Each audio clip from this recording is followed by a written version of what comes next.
U.S. financial warfare against Russia has backfired.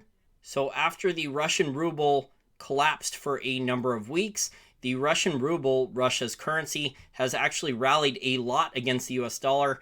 A lot of the reasons that Russia's currency has rebounded, not only because the oil price has remained relatively high, although the Biden administration is attempting to manipulate the oil price down by potentially dumping all of the US's strategic petroleum reserve, not to protect the US in case of an oil emergency, but to manipulate the oil price down to save Americans a small amount of money on oil and gasoline, which I think is ridiculous.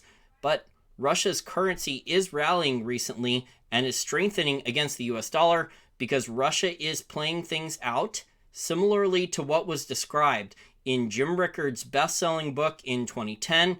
It came out in paperback, I think, in 2012, but there's also an audiobook. I highly recommend going and buying it on Audible or Amazon. The audiobook is excellent, and it describes in the book Currency Wars, a financial war game simulation where Russia and China attempt to abandon the dollar and try to back their own currencies either with physical gold or by pegging their own currencies trying to defend a gold price. And Rickards has also talked about this in the past in another book with the dollar as well, where the US, to protect the dollar, can go and buy gold in the open market at a specific price. Well, it looks like Russia is doing this right now. Russia announced only a couple days ago that they're in the open market, that their central bank is in the open market. Instead of selling their gold like a lot of Western financial experts have predicted, Russia's central bank is in the open market buying physical gold at a fixed price. And this extra gold in the gold reserves is actually helping Russia's currency strengthen and rally. So despite all this financial warfare with potentially shorting Russia's currency, with all the sanctions and all these American and Western European corporations that are abandoning business in Russia, Russia's currency has actually had a really nice rally in the last couple weeks. Now, there's this excellent article by Austrian school libertarian Tom Luongo. I'll attach a link to it in the information and description section. It came out on March 28th.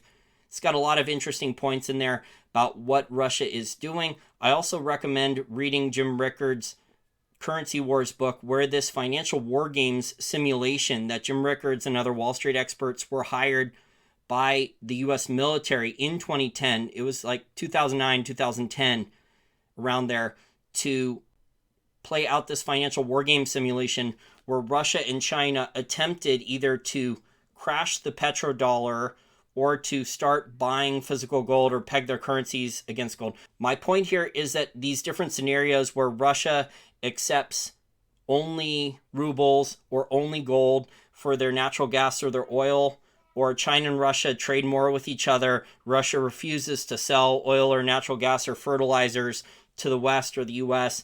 These scenarios have already been played out in financial war games by the US military, where they hired experts from Wall Street like Jim Rickards to do these financial war games for them.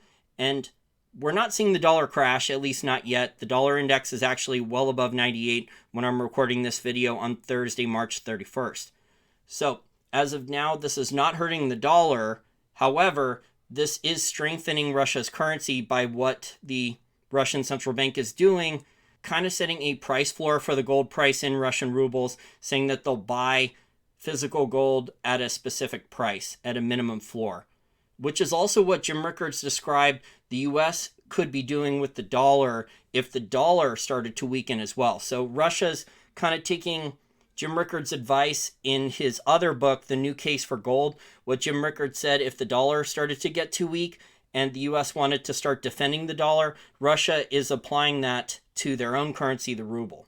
And the other point I wanted to talk about is that Russian private sector demand for physical gold is also increasing a lot. I believe Russia's largest gold refiner is massively expanding capacity. So not only is Russia's central bank buying a lot of physical gold from Russian mine supply and also importing physical gold, but also Russian private sector gold demand is increasing a lot recently as well. I think Russia's gold refiner is planning on more than doubling capacity in the next year or two. Finally, if you like content like this and want to help keep content like this free so it doesn't all end up behind a paywall, or you want far more in-depth content research, financial education, and analysis than I provide in these short little free videos, there are now over 200 articles and audio podcasts behind my paywall, exclusive for patrons, all for only $5 a month. That is over on my Patreon. And just in the last 33 or so weeks, there are now 49 new articles and audio podcasts out on a lot of interesting topics about global macro companies and sectors, articles on the oil market, articles on oil stocks, articles on natural gas and liquefied natural gas LNG companies, articles on gold and silver miners. I think in the next couple days, I should have an update out on the cost for gold miners. They are rising rapidly. And then precious metal royalty and streaming companies. Those are the companies that have the better, far more efficient business models. So if the oil price after Joe Biden is done manipulating the oil price temporarily and the oil price starts going back up again and gold miners have higher costs, precious metal royalty and streaming companies don't have to worry about it.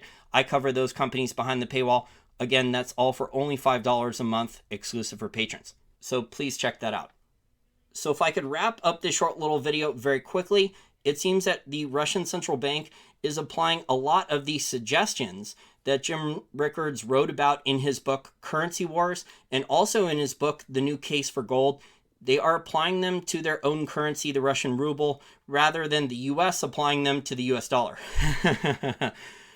And this is allowing the Russian ruble, which had a lot of financial warfare against the Russian currency, against the Russian economy, and the Russian ruble, instead of staying low and potentially collapsing, potentially having really bad inflation or hyperinflation down the line in the near future, the Russian currency has actually rallied strongly against the US dollar in the last week or two.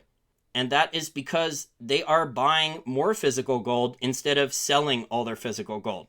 So you have countries like Canada, Britain, and others that have dumped all or nearly all of their physical gold over the last 15 or 20 years. Russia is doing the opposite, and that is allowing Russia's currency in a time of great crisis, despite enormous amounts of financial warfare from all the different plunge protection teams or the exchange stabilization fund or boycotting by large corporations or whatever other type of financial warfare method that the US and Western European governments have decided to do against Russia.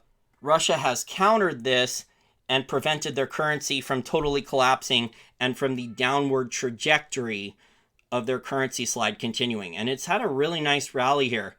So Russian central bank policy has actually abated, it's actually hedged and prevented their currency from total collapse. They've done an excellent job so far. Now, Tom Luongo, and I highly recommend you read his article, and I'll attach a link to it in the information description section.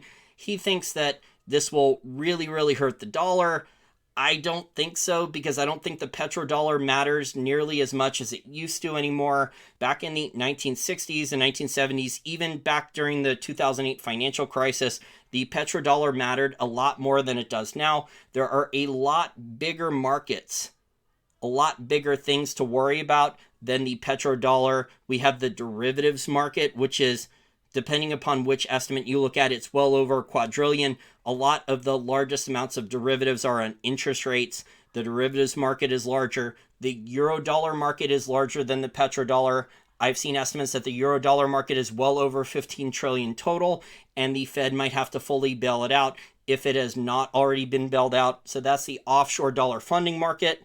So all of these different markets are much, much larger, tens of trillions of dollars larger than the petrodollar.